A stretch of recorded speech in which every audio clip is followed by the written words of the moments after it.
Your son is sitting in a classroom. His worksheet is blank. His eyes are darting around the room. His foot is tapping. His pencil hasn't touched the paper in 4 minutes. Tonight, you'll get the email again. Can't focus. Disruptive. Needs to try harder. Here's what that email doesn't know. That wandering attention isn't a broken filter. For 200,000 years, that exact brain led. Then we built a room, put a chair in it, and called every brain that couldn't sit still in it broken. By the end of this, you'll see why a single gene tied to humanity's most far-traveling ancestors shows up again and again in kids who look exactly like your son. Why an entire tribe in Kenya proved that this same gene flips from advantage to disadvantage, depending on nothing but lifestyle. And why something as simple as a child's birth month can double the odds of that child getting labeled disordered. Doesn't that already sound stranger and far more hopeful than anything written in that email? Start with the gene, because this part is concrete and it's real. It's called DRD4, specifically a variant known as the 7-repeat allele. Researchers sometimes call it the explorer gene, because it's tied to novelty seeking, restlessness, and a pull toward anything new or unexplored. It shows up significantly more often in people diagnosed with ADHD. And here's the part that should stop you. Across human populations, this exact gene variant appears far more frequently in groups with deep histories of long-distance migration, descendants of people who kept moving into unfamiliar land, generation after generation, rather than staying put. In 2008, the anthropologist Dan Eisenberg and his colleagues tested something even stranger than a correlation across populations. They studied the Arial, a community of pastoralists in northern Kenya where some families still live as nomads and others from the very same extended tribe settled into villages a generation or two ago. Eisenberg measured nutrition and body composition in both groups, comparing men who carried that gene variant to men who didn't. Among the nomads, the men carrying the gene were better nourished, stronger, healthier than those without it. Among the settled men from the same tribe, same generation, same gene, the result flipped completely. The carriers were worse nourished than those without it. Same gene, same people. Two different ways of living. Two opposite outcomes. The gene didn't change between those two groups. The room around it did. It helps to know what that gene actually does inside the brain. DRD4 codes for a dopamine receptor, and dopamine is the chemical most closely tied to motivation, reward, and the pull toward anything new or uncertain. The 7-repeat variant changes how that receptor responds, generally producing a stronger pull toward novelty and a weaker response to routine, predictable reward. In a nomadic setting, where the next useful resource, the next safe water source, the next opportunity is always somewhere unfamiliar, that wiring pays off constantly. In a settled, repetitive environment, the same wiring has far fewer places to spend itself usefully, and can start to look like restlessness with nowhere to go. That's the concrete piece. Now here's the question underneath it. If carrying this trait can swing from advantage to disadvantage depending purely on environment, what does that say about a brain that gets handed a diagnosis the moment its environment happens to be a classroom? To understand what's actually different about that brain, you have to look past the behavior on the surface. The psychologist Russell Barkley spent decades studying this, and his research kept landing on the same conclusion. The core issue isn't attention itself. A child with ADHD can lock onto something with total intensity if it's novel, urgent, or rewarding enough. The real difference sits in executive function, the brain's ability to regulate attention, manage time, and delay reward. Barkley coined a term for part of this: time blindness, a reduced sense of how much time has passed or how much remains. That's why 5 minutes on a boring worksheet can feel like an eternity, while 2 hours on something fascinating can disappear in a flash. That's not a child choosing to misbehave. That's a nervous system running on a different relationship with time and reward than the one a classroom assumes everyone shares. There's a related piece, sometimes described as a motivation difference rather than an attention difference. Children with ADHD often show delay aversion, a strong pull towards smaller immediate rewards over larger ones that require waiting. Brain imaging studies have found a reward system that often responds weakly to distant payoffs. A good grade weeks away barely registers, while something immediate, a sound, a movement, a new idea, lights up far more strongly. Put a worksheet with delayed abstract rewards in front of a brain wired like that, and attention drifts toward whatever in the room is actually firing the reward system right now. There's a louder, stranger idea sitting underneath all of this, one that's been debated for decades. The author and psychotherapist Thom Hartmann proposed what's become known as the hunter versus farmer hypothesis.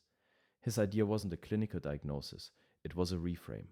The farmer strategy rewards patience, routine, sustained repetitive attention on one task across a long season.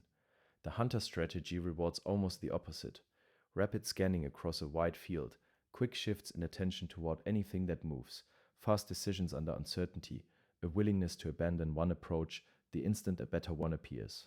Hartmann's suggestion was that what gets labeled ADHD in a classroom might be hunter wiring, dropped into a world built almost entirely around farmer tasks. It's worth being honest here. This idea is compelling, but it isn't settled science.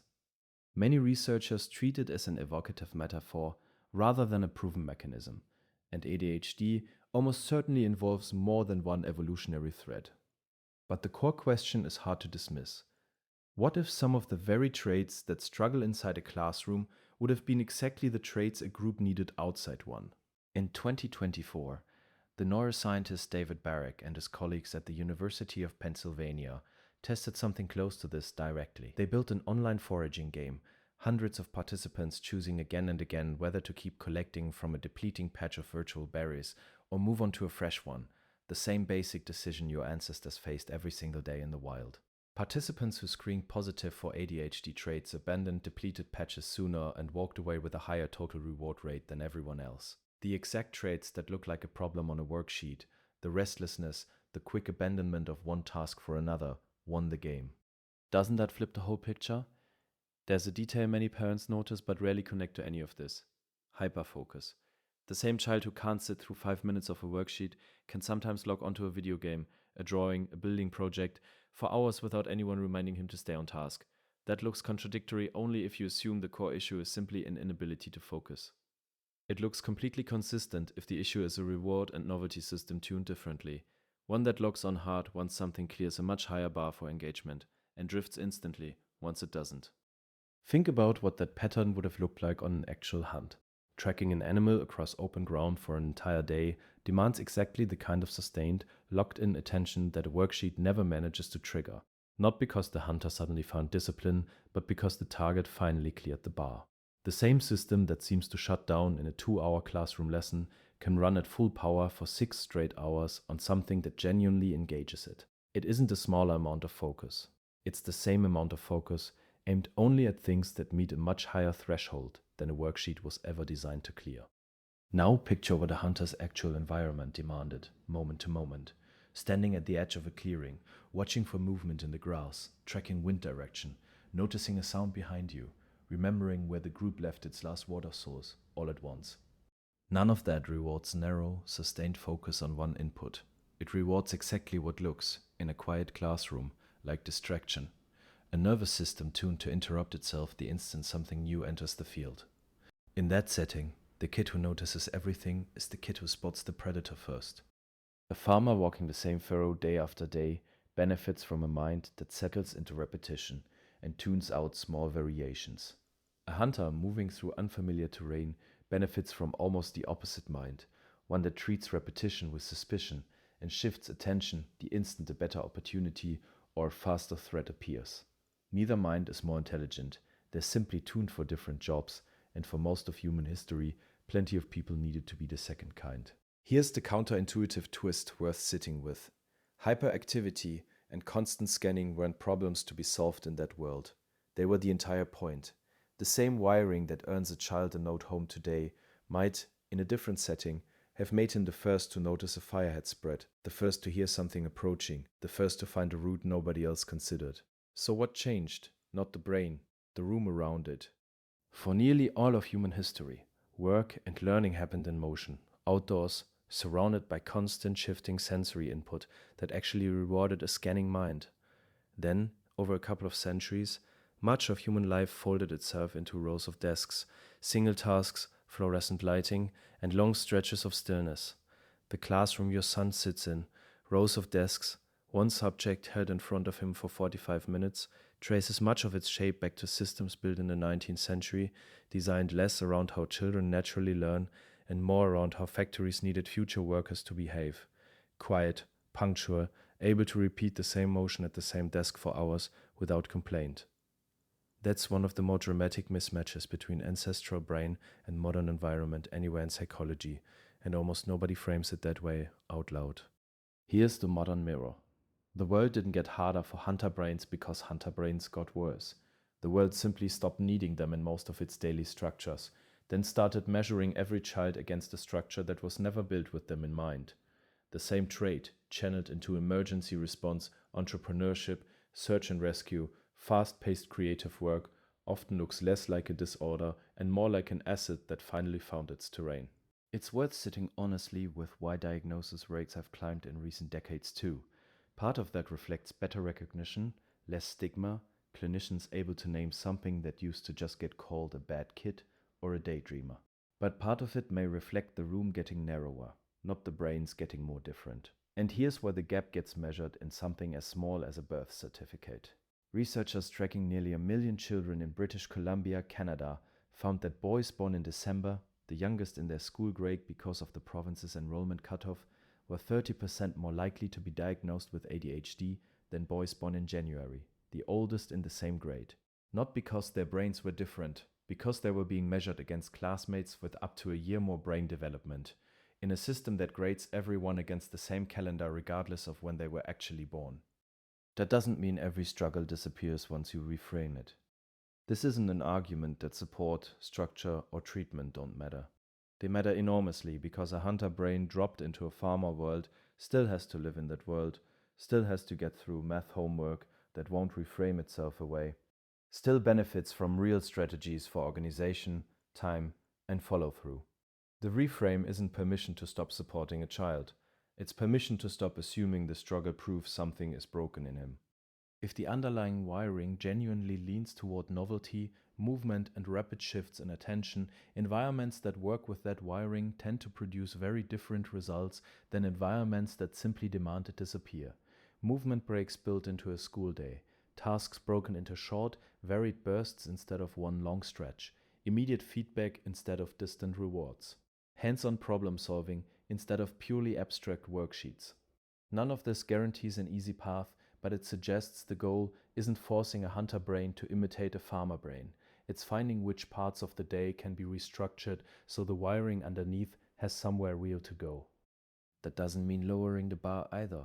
The same novelty-seeking system that drifts off a worksheet will lock onto a genuinely hard, genuinely interesting problem if one is actually in front of it. The fix usually isn't less challenge. It's a different shape of challenge, one with a clearer target, a faster feedback loop, and an actual reason to care about the outcome within the next few minutes rather than the next few weeks. A classroom measures one kind of mind extremely well, and almost no other kind at all. A child who finishes worksheets quietly isn't necessarily better wired. He's simply better matched to that particular room in that particular century. A child who can't sit still might be carrying exactly the kind of attention that, in a different setting, in a different era, would have made him indispensable to the people around him. So the next time that email arrives, try holding two things at once. His struggle in that room is real, and it deserves real support. And the wiring underneath that struggle isn't a flaw in the design. It's a hunter's nervous system, doing exactly what it was built to do, in the one environment on Earth where that exact skill set draws the least applause. Not because the wiring is wrong, but because almost nothing in that room was built to recognize it.